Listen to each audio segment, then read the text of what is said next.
Hello and welcome everyone. My name is Veena and I am one of the implementation and training specialists here at EduSpot. So in today's webinar, we will be focusing more on the Payments tab, the Cashier tab, the Shop tab, Reports, and some of the options within Admin as well.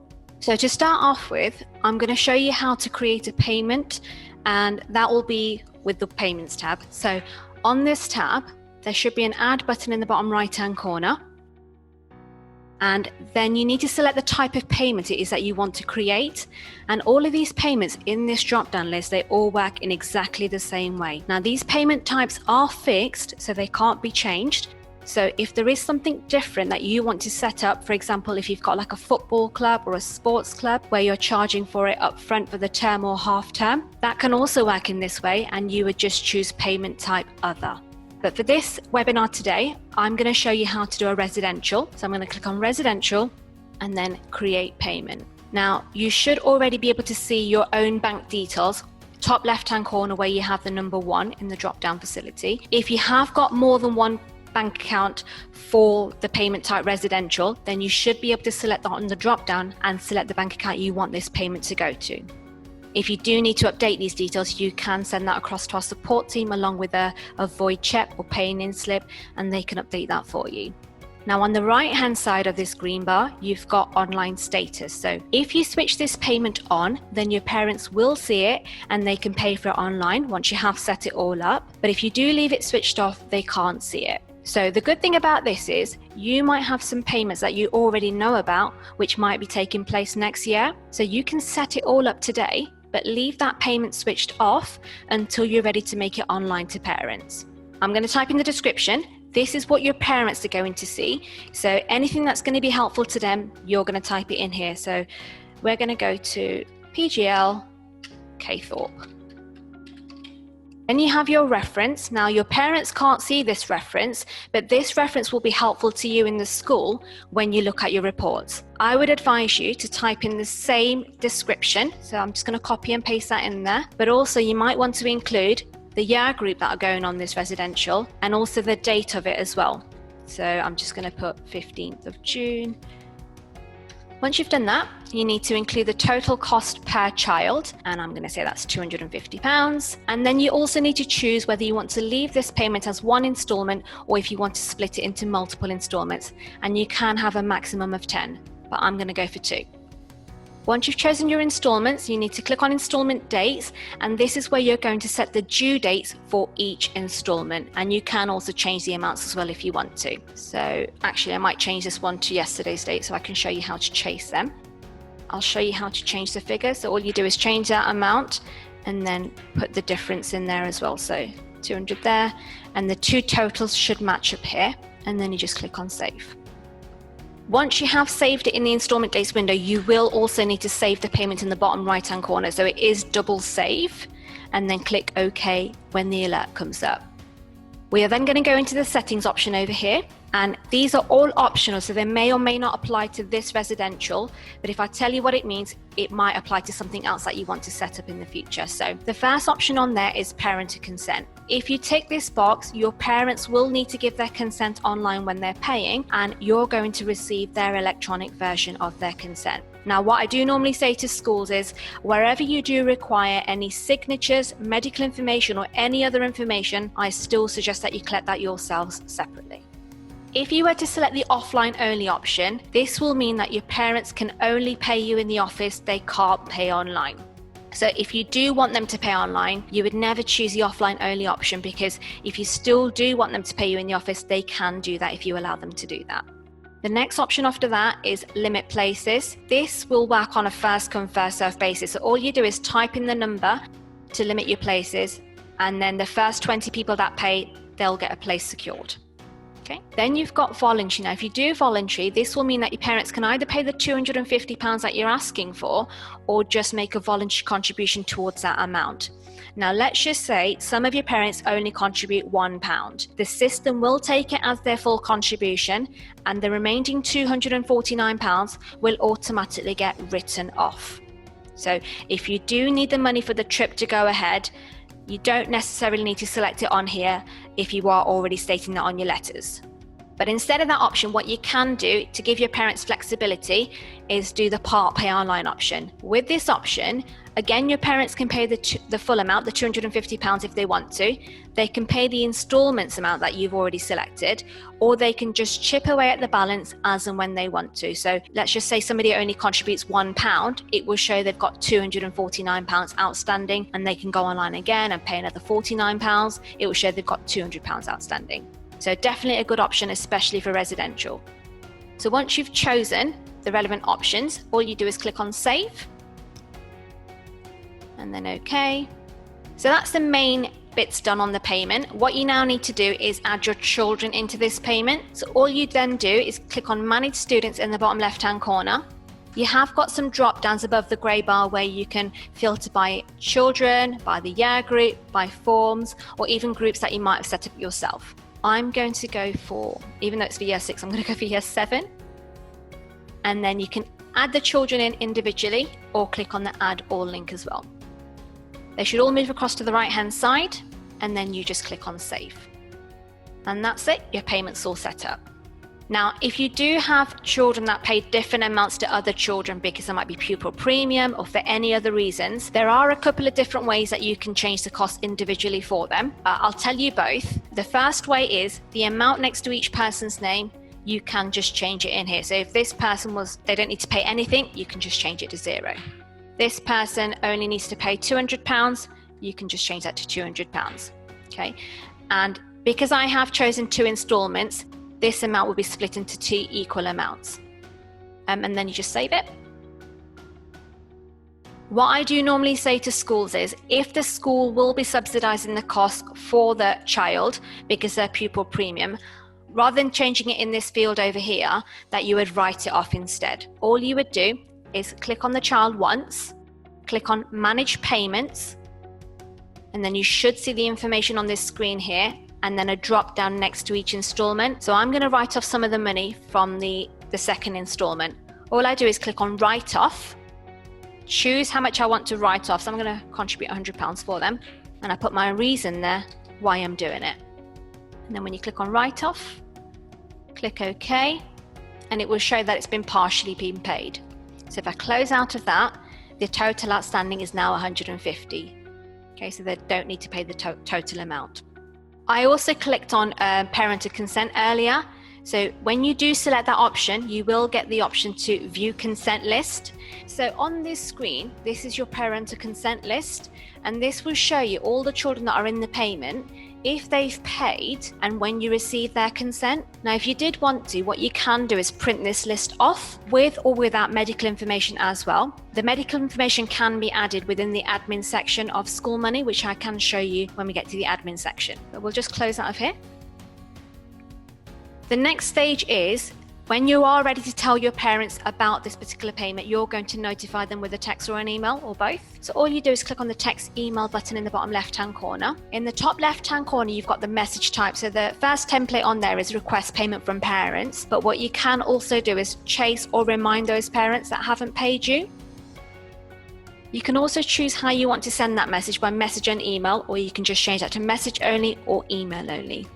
And then you have the message itself here in the 2 green bars. Now, anywhere where you see the hashtag amount within the message, that will automatically get converted by the system for you. It's like a mail merge, so you won't need to type that in yourself. The system will do that. You have got a limit on how many characters you can use for your text, and it is 160. Do keep an eye on that.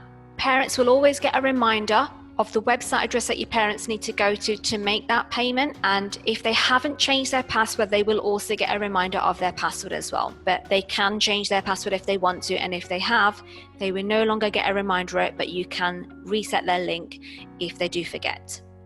If you have got a letter, it needs to be a generic letter about this payment. You can also add it as an attachment to the email as well. So all you're doing is clicking on add attachment, choose a file from your own computer, and then uploading it.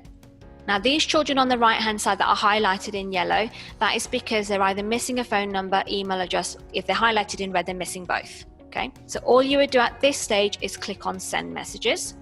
So I'll just send them and then click OK.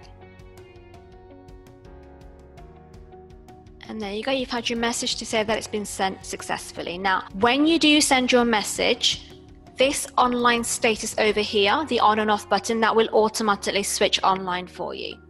Okay, so if you do forget, don't worry, it will automatically go online when you do send out your messages. And that's all it is to create any kind of one-off payment. So I'm going to close out of here.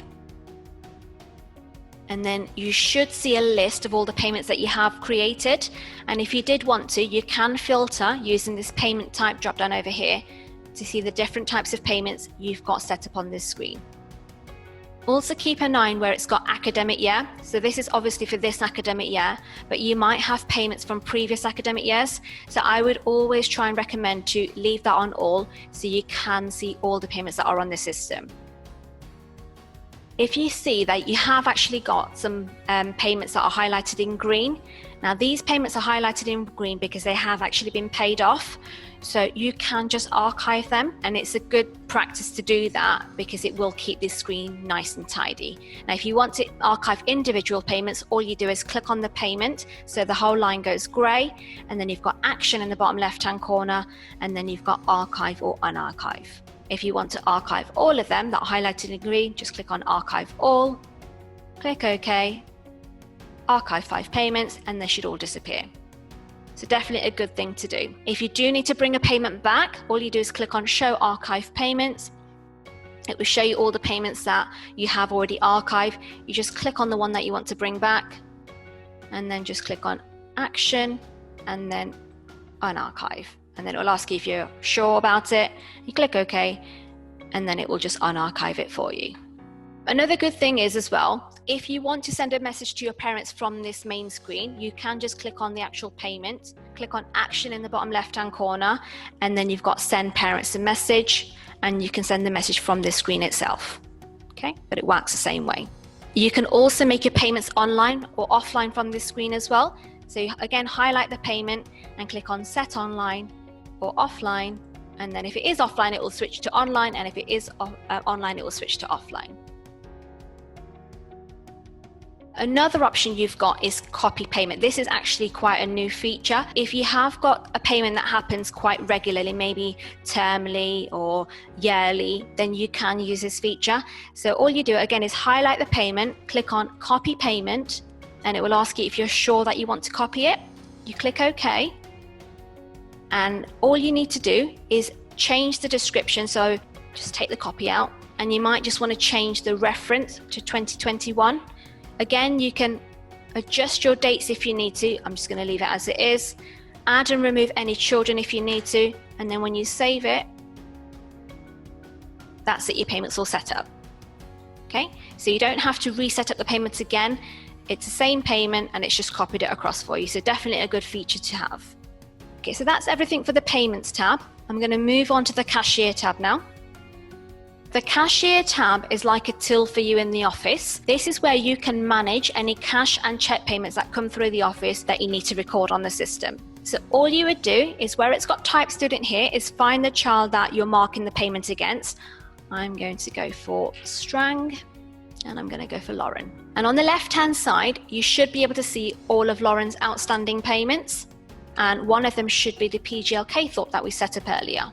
So you need to make sure that you've got the correct child and you've selected the correct payment that you want to mark the payment against. Okay, so I'm going to go for the one for this year. And then on the right-hand side, you've got the breakdown for that payment. So again, you can see the number of installments, the amounts for each, the due date, the status, and a drop-down where it's got action. If we click on Pay by Check, you can change the payment amount if you want to, if they are going to pay less than £50. You can also include payment notes and details. So this might be like the check number for the payment or just a useful information to you in the school. You can also email them a receipt, but if you don't want to, you just untick it. And if they did pay you last week, you can just backdate that as well if you want to. And then when you click OK, the payment status will change to paid by check. Now you will need to bank your cash and check like you normally do, but this is just a way for you to record it on the system to show that you've had that check in the office. Now that that one's been paid, the drop down next to it where it's got select, if I click on there, you have actually got some new options next to it now. So if you do need to make a refund, you will need to make a refund back in the same way that they would have paid you. So in this situation, you're writing them a check back. If you can't do a check refund, then you can just give them cash back and just put that as your details that you've done that. If a parent has paid online with a debit card or credit card, then the method will say online refund, and you can put it back on their card. So you can choose how much you want to refund back on their card and then refund it back on their card. But that does depend on how long ago they paid you. So as long as it's within 6 months, you can put it back on their card. But if it has been more than 6 months, then banks don't allow this, so you'll have to give them cash or check back. If you made a mistake in school and actually it was cash and not check, you can just undo that transaction and it will just change it back to unpaid. If you get a letter from your bank to let you know this check's bounced, you can come on the system and bounce the check. Now, when you bounce the check on the system will also allow you to alert the parent by text or email as well, so that the parents know it's bounced and they can make another payment against it as well. And then the last option in that drop down is transfer to credit. So if the trip gets cancelled, but as a school, you maybe don't like to do a refund until the end of the year, what you can do is hold on to their money, transfer it to their credit pot. So you can choose how much you want to transfer and then save it. And that money will just sit in their credit pot where it's got parenting credit by, which then you can use at a later stage for the next trip payment if you want to. And obviously, if you don't want to hold on to it, then just refund it back to them. And the other options you've got in this drop down, pay by cash, that works in exactly the same way as paid by check.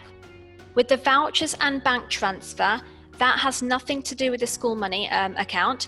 This just means that you're allowing your parents to pay you directly into your school's bank account, and that might be by childcare vouchers, standing order, or a BACS payment. So that might be more for clubs or maybe nursery fees, things like that. So if you are giving your parents this option, this is just a way for you to record it on the system.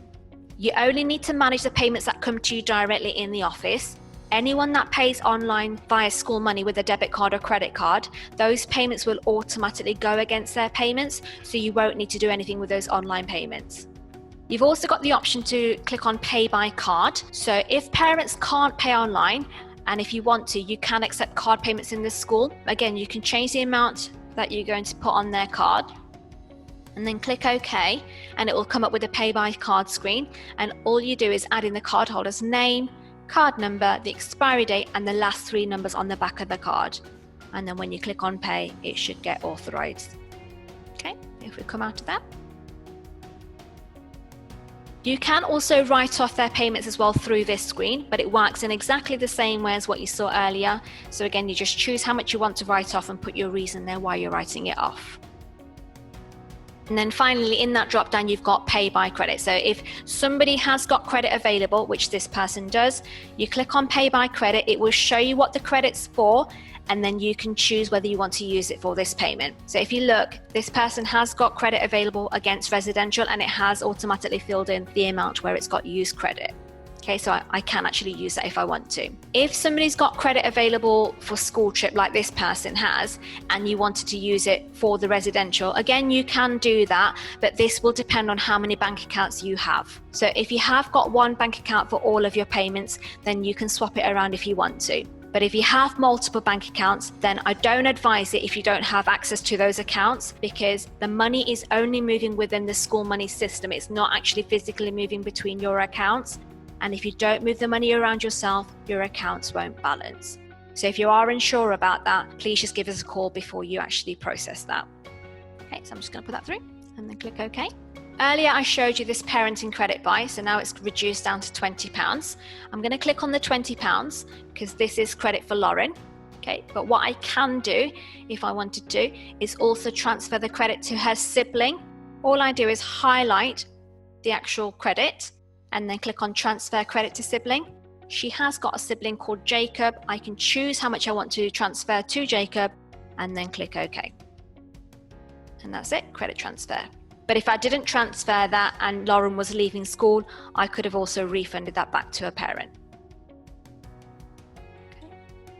So even though parents get an email receipt, if you did want to print a hard copy for them, you can just click on print receipt in the bottom right and then print it off via your printer in the office. Lauren has got a sibling, which I showed you earlier, but there is a siblings link feature over here, which will allow you to go between their accounts if you want to. Okay. And the way they are linked on SchoolMoney is through their contact details. So if their contact details are not the same, you won't see this siblings link option over here. Now, I've showed you how to take money in the office, but for one transaction at a time. If a parent is unable to pay online and they want to pay off all of their debt in the office for all of their children, you can select the multiple payments option in the bottom left-hand corner. And then you can also include siblings as well. And then this page will bring up all of their outstanding payments for all of their children. All you then need to do is put a tick in the first column next to all those payments the parents wants to pay for. And this column over here, you can change the figure as well. So if they only want to pay the £25 from that PGL, again, just change it in there. It will adjust it here in the bottom right-hand corner. And then again, you can just choose their payment method. So if you want to, again, put it all on a card. So that's all it is for multiple payments. I'm going to untick that. And back on this main screen now. If a parent comes into the office and you are selling uniform, again, you will do that through the Cashier tab, and you have got the Buy Shop Item option over here. Obviously, make sure you've got the correct child selected, and then add to the basket whatever options they want to purchase. So just click on Add to Basket, and then click on Purchase. Now, the next screen that comes up on here, this really depends on whether you've got the items available in stock. So if you have got the items available in stock, leave this as it is. Okay, but if you haven't got the book bag available right now, just untick that option so it comes available on another screen. So when it is available, you can then give it to them. But regardless of whether you have these items available or not, always take the money off them, choose their payment method, and then once you complete the purchase, they will automatically